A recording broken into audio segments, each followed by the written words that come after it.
Hey you guys, welcome back to my channel. तो आज मैं आप लोग के साथ डिस्कस करने वाली हूँ सिफेलोस्पोरिन। तो मैंने बी फार्म 6 सेमेस्टर का मेडिसिनल केमिस्ट्री थर्ड स्टार्ट किया था, जिसमें हम लोगों ने एंटीबायोटिक स्टार्ट किया था यूनिट 1 के अंदर। तो हम लोगों ने पेनिसिलिन पढ़ लिया है बीटा लैक्टम एंटीबायोटिक्स के अंदर। तो आज हम लोग पढ़ेंगे सिफेलोस्पोरिन। तो ये लेक्चर 3 है, यूनिट 1 का लेक्चर 3। तो मैंने लेक्चर 1 के अंदर एंटीबायोटिक का पूरा क्लासिफिकेशन बताया है।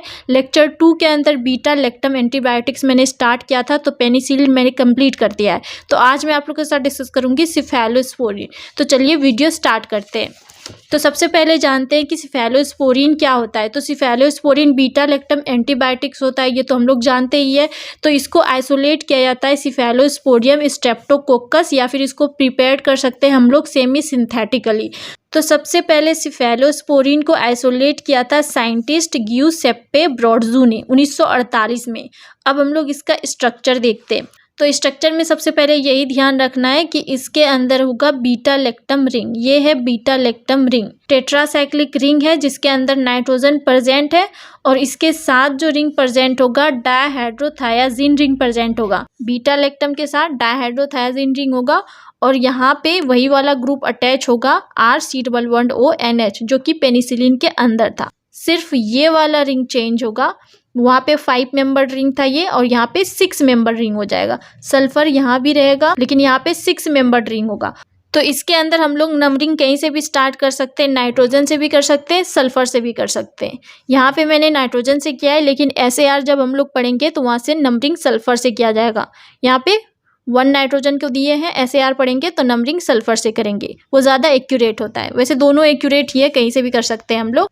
तो डायहाइड्रोथायाजीन रिंग के अंदर कैसा स्ट्रक्चर होता है ये, 5 नंबर पे जो सल्फर होगा उस पे कोई भी चेंजेस नहीं आएगा। थर्ड पोजीशन पे जो होगा R रहेगा, थर्ड पोजीशन पे R है, और यहाँ पे इसमें भी R है। तो हम लोग नंबरिंग कर देंगे, यहाँ पे R1 और यहाँ पे R2, और 3 और 4 जो पोजीशन होगा उसके बीच डबल बॉन्ड प्रेजेंट होगा कार्बन के बीच, और सेकेंड पोजीशन पे COOH होगा, और इसको R2 कर दिए।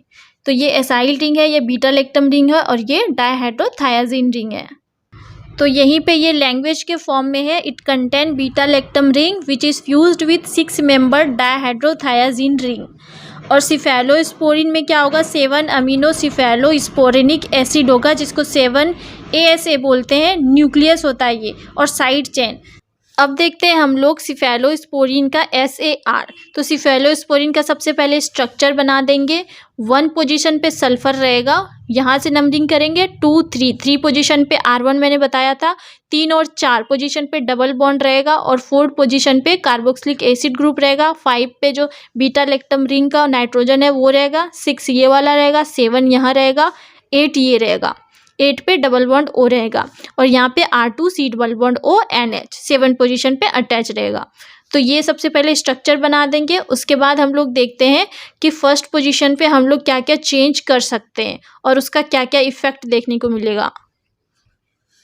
सबसे पहले फर्स्ट पोजीशन पे अगर सल्फर का ऑक्सीडेशन कर देंगे, तो इसकी वजह से एंटी माइक्रोबियल जो एक्टिविटी होती है वो या तो डिस्ट्रॉय हो जाएगी या फिर रिड्यूस हो जाएगी। यानी कि हमें ऑक्सीडेशन नहीं करना है, नहीं तो एक्टिविटी घट जाएगी या फिर सबसे पहले ख़त्म ही हो जाएगी।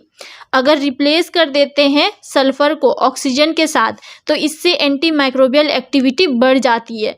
यहाँ पे अगर स्ट्रक्चर में सल्फर को हटा के हम लोग ऑक्सीजन डाल देंगे, तो सिफेलोस्पोरिन का जो एक्टिविटी होता है, एंटी माइक्रोबियल एक्टिविटी, वो ज़्यादा इंक्रीज हो जाएगी।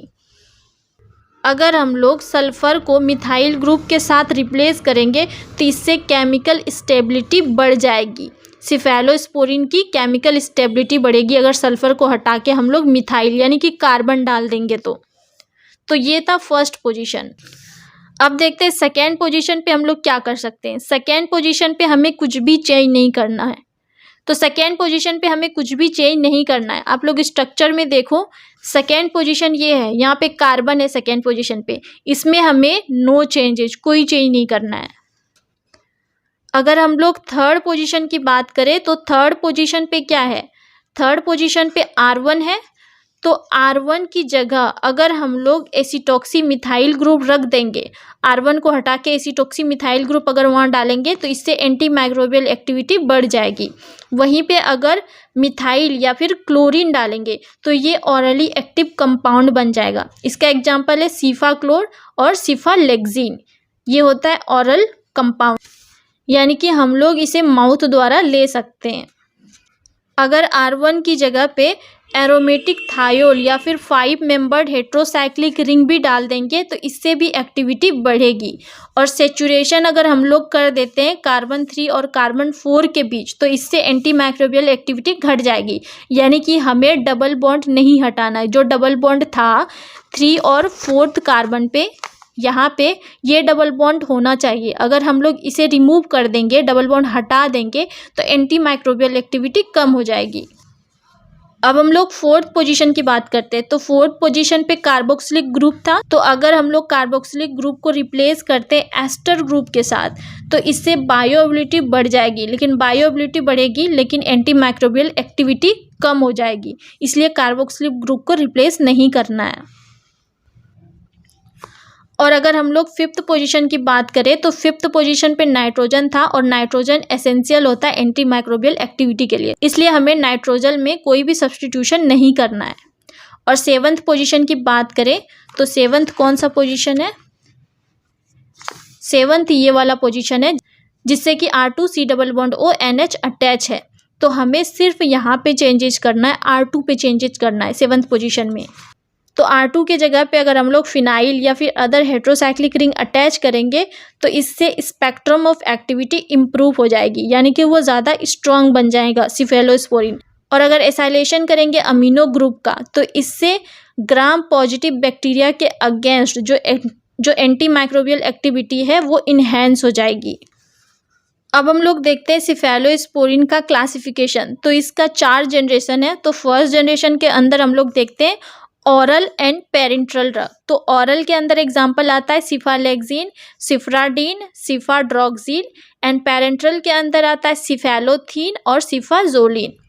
तो ये फर्स्ट जनरेशन की सिफेलोस्पोरिन थी। अब आते हैं हम लोग सेकेंड जनरेशन में। तो सेकेंड जनरेशन में भी हमें ऑरल एंड पेरेंट्रल दोनों तरह का ड्रग देखने को मिलता है। तो ऑरल के अंदर है सिफाक्लोर एंड सिफुरोक्साइम एक्जेटिल और पेरेंट्रल के अंदर आता है सिफुरोक्साइम एंड सिफोजिटीन। और अब अगर थर्ड जनरेशन सिफेलोस्पोरिन की बात करें तो इसके अंदर भी ऑरल आता है एंड पेरेंट्रल आता है। तो ऑरल के अंदर जो ड्रग आएगा वो है सिफिक्साइम, सेफ्डिनिरिड, सेफ्टिब्यूटेन एंड सेफ्पोडोक्साइम प्रोक्सेटिल। एंड पेरेंट्रल के अंदर जो ड्रग आता है उसमें है सिफुटेक्साइम, सेफ्टिजोक्साइम, सेफ्ट्राइक्सोन एंड सेफ्टाजिडाइम, और एक ड्रग आता है सेफोपेराजोन। तो ये था थर्ड जनरेशन की दवाई। अब देखते हैं फोर्थ जनरेशन। तो फोर्थ जनरेशन के अंदर वनरी पेरेंट्रल ड्रग आता है और फोर्थ जनरेशन दोनों के अगेंस्ट काम करता है, positive and negative gram bacteria के अगेंस्ट, मतलब दोनों के अगेंस्ट काम करेगा। तो फोर्थ जनरेशन में हमें सिर्फ पेरेंट्रल देखने को मिलता है। तो इसका एग्जांपल है सीफेपाइम एंड सेफपीरोम। तो सबसे पहले फर्स्ट जनरेशन की दवाई देखते हैं। तो ऑरल के अंदर एग्जांपल था सिफालेक्सिन। तो सिफालेक्सिन का हमें स्ट्रक्चर देखना है। तो सबसे पहले तो ये बीटा लैक्टम रिंग है, इसे याद ही रखना है, और ये डायहाइड्रोथायाजीन रिंग है। तो डायहाइड्रोथायाजीन रिंग के अंदर जो यहाँ पे R2 था, यहाँ पे CH3 हम लोग डाल देंगे और यहाँ पे COOH रहेगा ही, यहाँ डबल बॉन्ड भी रहेगा NH_COO। और यहाँ पे जो R2 था, R2 के जगह हमें सिर्फ याद रखना है बेंजीन है, यहाँ पे CH है यहाँ पे और NH2 है यहाँ पे, यानी कि ये वाला जो ग्रुप है ये है R2 और ये वाला जो ग्रुप है ये है R1। तो R1 के जगह पे CH3 डालना है और R2 के जगह पे CH, NH2 और ये बेंजीन, ये वाला ग्रुप हमें अटैच कर देना है। तो ये हो जाएगा सिफालेक्सिन का स्ट्रक्चर। सेकेंड जो फर्स्ट जनरेशन का ही ऑरल का एग्जाम्पल था सिफ्राडीन। तो सिफ्राडीन के अंदर जो हम लोग R2 डालेंगे वो ये वाला ग्रुप होगा, ये वाला ग्रुप होगा R2 और ये वाला यहाँ मिथाइल ही रहेगा R1। सिफालेक्सिन के अंदर भी यहाँ R1 मिथाइल ही था R2 वहाँ पे दूसरा ग्रुप था, दूसरा में क्या था, वहाँ पे बेंजीन वाला रिंग था, यहाँ पे दोनों साइड डबल बॉन्ड होगा, ये वाला स्ट्रक्चर होगा R2 के जगह पे, तो बन जाएगा सिफराडीन। R1 दोनों में सेम रहेगा। अब हम लोग पैरेंट्रल का एग्जांपल देखते हैं। तो पैरेंट्रल था सिफेलोथीन, फर्स्ट जनरेशन की मैं बता रही हूँ, सिफेलोथीन। तो सिफेलोथीन का ये होगा स्ट्रक्चर। कैसा स्ट्रक्चर है, R1 के जगह पे ये वाला होगा ग्रुप, R2 के जगह पे ये वाला ग्रुप होगा। तो ये चीज़ें हमें ध्यान में रखना है। तो ये हो गया सिफेलोथीन का स्ट्रक्चर। अब आते हैं सेकेंड जनरेशन में। तो सेकेंड जनरेशन में था सीफाक्लोर, ऑरल जो था वो था सीफाक्लोर। तो सीफाक्लोर के अंदर R2 जो होगा ये ग्रुप होगा, और R1 जो होगा वो क्लोरीन होगा, R1 होगा और ये R2 होगा, और बाकी स्ट्रक्चर तो सब में सेम ही रहता है। सीफाक्लोर, क्लोर से याद रखना है, R1 की जगह क्लोरीन, और R2 के जगह यही रहेगा सेम, जो कि सीफालेक्सिन के अंदर यही ग्रुप था, यही R2 जाएगा सीफाक्लोर के अंदर, वही R2, यही R2 रहेगा सीफाक्लोर के भी अंदर। और एक पैरेंट्रल का भी एग्जांपल देख लेते हैं। सिफुरोक्साइम पैरेंट्रल था, तो सिफुरोक्साइम के अंदर R2 ये वाला स्ट्रक्चर रहेगा, और ये वाला स्ट्रक्चर R1 रहेगा। तो आप लोग को एक बार स्ट्रक्चर बनाना पड़ेगा अपने हाथों से, तब अच्छे से समझ में आएगा। अब थर्ड जनरेशन की बात करें तो थर्ड जनरेशन में एग्जांपल था सिफिक्साइम, ऑरल का। तो सिफिक्साइम का ये बहुत लंबा सा स्ट्रक्चर होता है, आप लोग याद करना चाहो तो कर सकते हो, वरना कोई ज़रूरत नहीं है। तो ये वाला जो स्ट्रक्चर इसके अंदर है ये R2 है, ये पूरा स्ट्रक्चर R2 है, और ये वाला पोर्शन R1 है। तो ये है सिफिक्साइम, जो कि ऑरल थर्ड जनरेशन का ड्रग है। अब पैरेंट्रल का देख लेते हैं, इसका एक एग्जांपल। पैरेंट्रल में आता है सिफोटेक्साइम। तो सिफोटेक्साइम का ये स्ट्रक्चर है, तो थोड़ा लेंदी है, आप को याद हो सके तो ठीक है, वरना नॉट इम्पॉर्टेंट। तो ये होगा R2 के जगह पे, ये होगा R1 के जगह पे। अब हम लोग देखेंगे सिफेलोस्पोरिन का डिग्रेडेशन। तो सिफेलोस्पोरिन का डिग्रेडेशन करेंगे हम लोग एसाइलेज के प्रेजेंस में, एसाइलेज एंजाइम के प्रेजेंस में। तो ये रहा सिफेलोस्पोरिन का स्ट्रक्चर। तो स्ट्रक्चर में यहाँ पे CH भी रहेगा, CH R, यहाँ पे R1 डाल दो, R1 यहाँ पे R2। तो ये रहा पूरा सिफेलोस्पोरिन का स्ट्रक्चर। CH R1, यहाँ पे CH रहेगा, उसके बाद R1 रहेगा। तो एसाइलेज के प्रेजेंस में करेंगे तो वाटर का भी यूज़ होगा, यहाँ पे वाटर के प्रेजेंस में होगा। तो वाटर का OH और R2COO ये मिलके यहाँ पे एसिड बाहर निकल जाएगा, ये वाला पोर्शन यहाँ से निकल जाएगा। तो यहाँ पे NH बचेगा, तो ये वाला हाइड्रोजन इससे अटैच हो जाएगा। तो हमें जो स्ट्रक्चर मिलेगा एसिड निकलने के बाद, ये वाला स्ट्रक्चर मिलेगा NH2। सारा स्ट्रक्चर सेम है, यहाँ पे डबल बॉन्ड भी रहेगा, डबल बॉन्ड भी रहेगा। तो ये वाला 7ASA बन जाएगा। तो ये वाला CH है ही यहाँ पे, और यहाँ पे R1 है। अब 7ASA जो बना, इसको फिर से वाटर के साथ रिएक्ट करेंगे, वाटर के प्रेजेंस में। तो R1 यहाँ से निकल जाएगा, CH रहेगा ही, R1 निकलेगा और ये हाइड्रोजन निकलेगा। तो R1H निकल जाएगा, तो यहाँ पे CH2 मिल जाएगा सिर्फ। तो यहाँ पे C बचेगा। अगर C बचेगा तो ये हाइड्रोजन भी यहाँ से रिमूव होगा, जो कार्बोक्सिलिक ग्रुप था इसका एक हाइड्रोजन भी रिमूव हो जाएगा, और ये कार्बन ये वाले से अटैच होके एक रिंग बन जाएगा। यहाँ पे ऑक्सीजन फ्री है, कार्बन के साथ भी कोई बॉन्ड नहीं है, तो ये स्ट्रक्चर यहाँ पे अटैच हो जाएगा और इलेक्ट्रॉन का फॉर्मेशन कर देगा। यहाँ पे कार्बन था, कार्बन, और ये ऑक्सीजन है, यहाँ पे ये वाला ऑक्सीजन है, तो डबल बॉन्ड O हो जाएगा, बचा एक ऑक्सीजन, इसके साथ मिलके रिंग का फॉर्मेशन कर देगा। तो ये बन जाएगा इलेक्ट्रॉन, और ये होगा असाइलेज के प्रेजेंस में सिफेलोस्पोरिन का डिग्रेडेशन। तो हमें मिलेगा इलेक्ट्रॉन। और हम लोग सिफेलोस्पोरिन का डिग्रेडेशन बीटा लैक्टमेज एंजाइम के भी प्रेजेंस में करेंगे। तो ये रहा हमारा स्ट्रक्चर सिफेलोस्पोरिन का, CH2R1। तो यहाँ पे वाटर के प्रेजेंस में करेंगे और बीटा लैक्टमेज के प्रेजेंस में।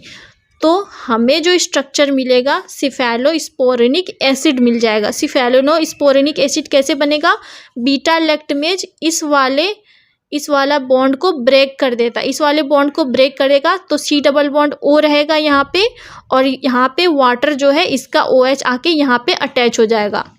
देखो यही हुआ है, ये तो सेम ही रहा है, R2 C double bond O NH CH2 R2, ये वाला रिंग सेम है, बस ये बॉन्ड टूट गया, OH यहाँ पे आके अटैच हो गया है। C डबल बॉन्ड O पहले से था, OH अटैच हो गया है, तो सिफेलोस्पोरेनिक एसिड बन गया। ये है बीटा लैक्टमेज के प्रेजेंस में। अब हम लोग अगर इसके मैकेनिज्म ऑफ एक्शन की बात करें तो सिफेलोस्पोरिन का mechanism of action and penicillin का मैकेनिज्म ऑफ एक्शन सेम होता है, यानी कि दोनों एक ही तरह से काम करता है बॉडी के अंदर। जब हम लोग पेनिसिलिन या फिर सिफेलोस्पोरिन बॉडी में लेते हैं, यानी कि जब भी हम लोग इंजेक्ट करते हैं या फिर टैबलेट के फॉर्म में लेते हैं, तो ये बाइंड करता है पेनिसिलिन बाइंडिंग प्रोटीन के साथ। अब यहाँ पे पेनिसिलिन बाइंडिंग प्रोटीन है, तो सिफेलोस्पोरिन लेंगे तो हमारी बॉडी में सिफेलोस्पोरिन बाइंडिंग प्रोटीन होता है, तो उसी से बाइंड कर जाता है सिफेलोस्पोरिन जाके, जिसकी वजह से ये क्या करता है, सिफेलोस्पोरिन बाइंडिंग प्रोटीन इनहिबिट कर देता है एंजाइम ट्रांसपेप्टाइडेज को। ट्रांसपेप्टाइडेज वो एंजाइम होता है जो कि बैक्टीरिया के अंदर सेल वॉल के फॉर्मेशन के लिए रिस्पॉन्सिबल होता है। तो सिफेलोस्पोरिन बाइंडिंग प्रोटीन जो होगा वो इनहिबिट कर देता है ट्रांसपेप्टाइडेज एंजाइम के एक्शन को, जिसकी वजह से सेल वॉल का सिंथेसिस नहीं हो पाता, स्टॉप हो जाता है। यहाँ पे पेनिसिलिन बाइंडिंग प्रोटीन है तो आप लोग लिख लेना, या फिर सिफेलोस्पोरिन की बात करेंगे तो सिफेलोस्पोरिन बाइंडिंग प्रोटीन हो जाएगा। तो अगर सेल वॉल का सिंथेसिस स्टॉप हो गया तो इसकी वजह से क्या होगा, बैक्टीरिया का लाइसिस होगा, यानी कि ब्रेकडाउन होगा और बैक्टीरिया की डेथ हो जाएगी। ये था सिफेलोस्पोरिन का मैकेनिज्म ऑफ एक्शन। अब हम लोग सिफेलोस्पोरिन का कुछ यूज़ देख लेते हैं। तो इसका यूज़ किया जाता है रेस्पिरेटरी ट्रैक्ट इन्फेक्शन में, यूरिनरी ट्रैक्ट इन्फेक्शन में, गोनोरिया में, टाइफाइड फीवर में, और इसका यूज़ स्किन इन्फेक्शन में भी करते हैं, ओटाइटिस मीडिया में भी किया जाता है, एंड प्रोफाइलेक्टिकली एंड थेराप्यूटिकली ये एक्टिव होता है। अब इसका हम लोग एडवर्स इफेक्ट देखेंगे। तो एडवर्स इफेक्ट में ये ज़्यादा टॉक्सिक होता है, पेनिसिलिन से ज़्यादा टॉक्सिक होता है सिफेलोस्पोरिन, और इससे डायरिया हो सकता है, या फिर आपको पेन फील हो सकता है बॉडी में, बॉडी एक हो सकता है, हाइपर सेंसिटिविटी हो सकती है, यानी कि रेसेस हो सकती है, आपको इचिंग वगैरह हो सकती है। तो ये सारे एडवर्स इफेक्ट आपको देखने को मिल सकता है।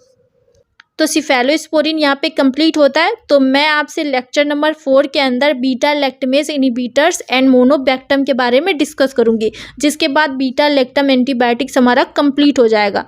फिर आगे के वीडियो में हम लोग अमीनोग्लाइकोसाइड, टेट्रासाइक्लिन, ये सारी चीज़ें डिस्कस करेंगे। तो यूनिट 1 फिर कंप्लीट हो जाएगा।